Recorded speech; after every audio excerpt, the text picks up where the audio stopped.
கலகலப்பு நிறைந்த மிதுன ராசி அன்பர்களே, இதுவரை லாபஸ்தானமான 11ஆம் ராசியில் இருந்து வந்த குரு பகவான் சித்திரை மாதம் 18ஆம் நாள் முதல் போகஸ்தானமான 12ஆம் வீட்டில் சஞ்சாரம் செய்ய இருக்கின்றார். போகஸ்தானத்தில் இருக்கின்ற குரு தான் நின்ற ராசியில் இருந்து 5ஆம் பார்வையாக கன்னி ராசியான சுகஸ்தானத்தையும், 7ஆம் பார்வையாக விருச்சிக ராசியான சத்ருஸ்தானத்தையும், 9ஆம் பார்வையாக மகர ராசியான அஷ்டமஸ்தானத்தையும் பார்வையிட இருக்கின்றார். குரு பகவான் 5ஆம் பார்வையாக 4ஆம் ஸ்தானத்தை பார்ப்பதினால் உடல் ஆரோக்கிய பிரச்சனைகள் குறையும்.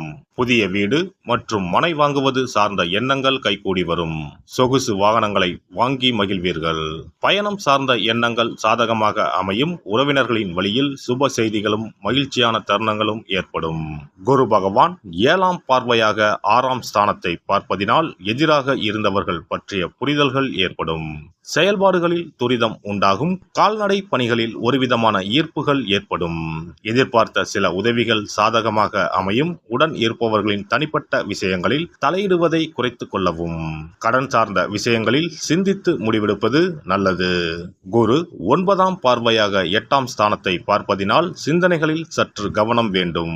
மனதிற்கு பிடிக்காத சில விஷயங்களை செய்வதற்கான சூழல் உண்டாகும். எதிர்பாராத சில புதிய வாய்ப்புகள் உண்டாகும். சமூகம் தொடர்பான பணியில் உயர்வு ஏற்படும். மருத்துவ பொருட்களால் ஆதாயம் அடைவீர்கள். காப்பீட்டு துறைகளில் இருப்பவர்களுக்கு முன்னேற்றம் ஏற்படும்.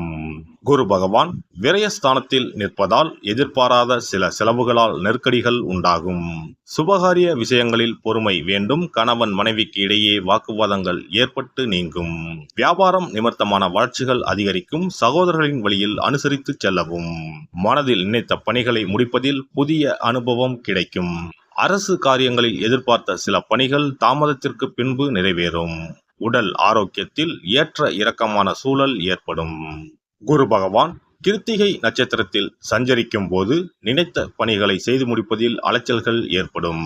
உடல் ஆரோக்கியத்தில் ஏற்ற இறக்கம் உண்டாகும். உடன் பிறந்தவர்களிடத்தில் கருத்து வேறுபாடுகள் ஏற்படும்.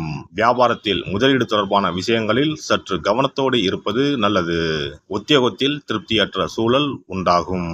குரு பகவான் ரோகிணி நட்சத்திரத்தில் சஞ்சரிக்கும் போது கணவன் மனைவிக்கிடையே கருத்து வேறுபாடுகள் ஏற்படலாம். பண விஷயத்தில் மற்றவர்களை நம்பி செயல்படுவதை தவிர்ப்பது நல்லது. ஜாமீன் தொடர்பான செயல்களில் ஈடுபடாமல் இருப்பது மன அமைதியை கொடுக்கும். மற்றவர்களின் தனிப்பட்ட விஷயங்களில் கருத்துக்கள் கூறுவதை தவிர்க்கவும். வியாபாரத்தில் சிறு சிறு மந்தநிலையும் தேக்கமும் ஏற்படும். வெளியூர் பயணங்களால் கையிருப்புகள் குறையும். கல்வி தொடர்பான விஷயங்களில் ஆர்வமின்மை உண்டாகும். குரு பகவான் மிருகசிரிச நட்சத்திரத்தில் சஞ்சரிக்கும் போது எதிலும் சிந்தித்து செயல்படுவது நல்ல மதிப்பை உருவாக்கும். நெருக்கமானவர்களிடத்தில் புரிதல் அதிகரிக்கும். நினைத்த செயல்களை செய்வதில் செயல்களின் தன்மை அறிந்து முடிவெடுப்பது நல்லது. உடல் ஆரோக்கியம் தொடர்பான விரயங்கள் ஏற்படும். வியாபார பணிகளில் எதிர்பார்த்த லாபம் கிடைப்பதில் தாமதம் உண்டாகும். நண்பர்களுடன் வெளியூர் பயணங்கள் சென்று வருவீர்கள்.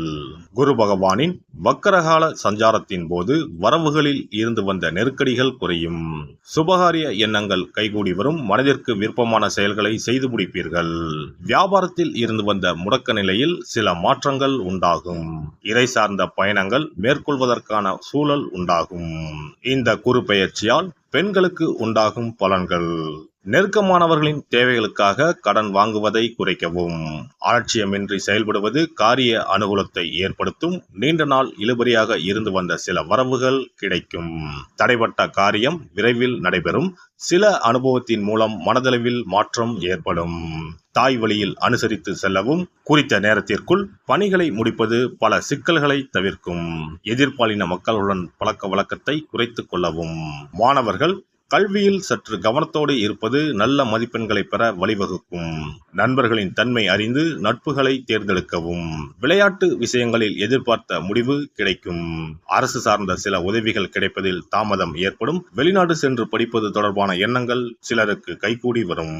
பணிபுரிவோருக்கு உத்தியோகத்தில் திறமைக்கு உண்டான மதிப்புகள் தாமதமாகவே கிடைக்கும். அலுவலகத்தில் இருந்து வந்த சிக்கல்கள் குறையும். வெளிநாடு சென்று பணிபுரிவதற்கான வாய்ப்புகள் உண்டாகும். உடன் இருப்பவர்களால் பொறுப்புகள் அதிகரிக்கும். சக பணியாளர்கள் இடத்தில் அனுசரித்து செல்லவும்.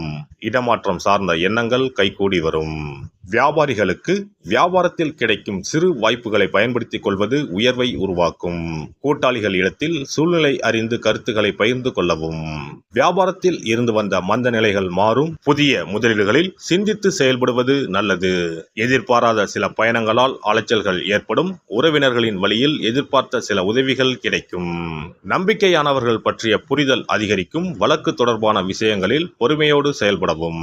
கலைத்துறையில் இருப்பவர்கள் எதிர்காலம் சார்ந்து தெளிவான சில முடிவுகளை எடுப்பீர்கள். புதுமையான படைப்புகளுக்கு ஆதரவான சூழல் உண்டாகும். அரசு வழியில் மதிப்புகள் உயரும். சாமர்த்தியமாக செயல்பட்டு பழைய பிரச்சனைகளை தீர்ப்பீர்கள். அரசியல்வாதிகளை பொறுத்தவரை எதிர்பார்த்த பொறுப்புகள் கிடைப்பதில் சிரமங்களும் சிறு சிறு விரயங்களும் ஏற்படும். உடன் இருப்பவர்களிடம் தனிப்பட்ட விஷயங்கள் பகிர்வதை தவிர்க்கவும்.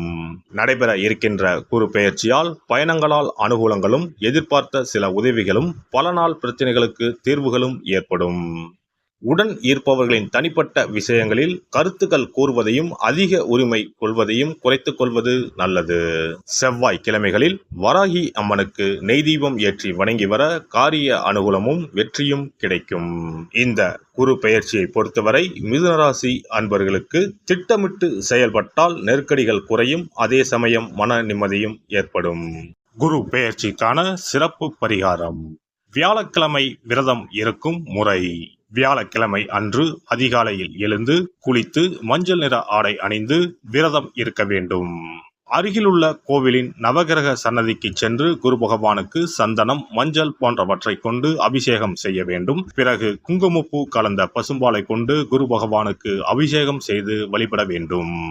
மஞ்சள் நிற பூக்கள் சாற்றி மஞ்சள் நிற இனிப்புகளை நைவேத்தியம் செய்து வழிபட வேண்டும். குரு பகவானுக்குரிய தானியமான கொண்டை கடலையை நைவேத்தியமாகவோ அல்லது கொண்டை கடலையில் மாலை கட்டியோ அணிவிக்கலாம். மாலை நேரத்தில் மஞ்சள் நிற இனிப்புகள், ஆடைகள் போன்றவற்றை வறுமை நிலையில் இருப்பவர்களுக்கு தானம் அளிப்பது நல்லது. இரவில் உப்பு சேர்க்காத உணவை சமைத்து சாப்பிட்டு வியாழக்கிழமை விரதத்தை நிறைவு செய்யலாம். குரு பகவானை வழிபடும் முறை. குரு பகவானுக்கு தேங்காய் எண்ணெய், நல்லெண்ணெய், நெய் ஆகிய மூன்றையும் கலந்து விளக்கேற்ற வேண்டும். குரு பகவானுக்கு ஏற்றப்படும் விளக்குகளின் எண்ணிக்கை 11 அல்லது 21 இருப்பது சிறந்தது. குரு பகவானுக்கு பிடித்த மலர்கள் முல்லை, மல்லிகை. ஆகையால் அவருக்கு முல்லை அல்லது மல்லிகை மாலையை அணிவித்து கொண்டை கடலையை படைத்து வழிபடுவது சிறந்தது. குரு பகவானுக்குரிய வளர்பிறை வியாழக்கிழமை விரதத்தை முறையாக மேற்கொள்பவர்களுக்கு வாழ்வில் பல யோகங்கள் ஏற்படும். சரியான காலத்தில் திருமணம் நடக்கும். ஜாதகத்தில் குரு கிரக தோஷம் இருப்பவர்கள் இந்த விரதத்தை கடைபிடிப்பதால் தோஷங்கள் நீங்கும். தொழில் வியாபாரங்களில் சரியான வருமானங்கள் இல்லாதவர்கள், குடும்ப பொருளாதார நிலை சிறப்பாக இல்லாதவர்கள் இந்த விரதத்தை மேற்கொள்வதால் குரு பகவானின் அருள் கிடைக்கப்பெற்று தொழில் வியாபாரங்களில் செல்வ வளம் பெருகும். மேலும் எதிர்பாராத சிறந்த வாழ்க்கை உண்டாகும். எல்லாம் வல்ல இறையருளால் நீங்களும் உங்கள் அன்பு குடும்பமும் உடல் நலம், நீலாயுள், நிறை செல்வம், உயர் புகழ், மெய்ஞானம் ஓங்கி வாழ்க வளமுடன். இந்த வீடியோ பதிவு உங்களுக்கு பிடித்திருந்தால் லைக் பண்ணுங்க, கமெண்ட் பண்ணுங்க, ஷேர் பண்ணுங்க. மறக்காம சப்ஸ்கிரைப் பண்ணுங்க. பக்கத்துல இருக்கிற பெல் பட்டனை கிளிக் பண்ணுங்க. நன்றி, வணக்கம். ஓம் நமச்சிவாய. சிவாய நம.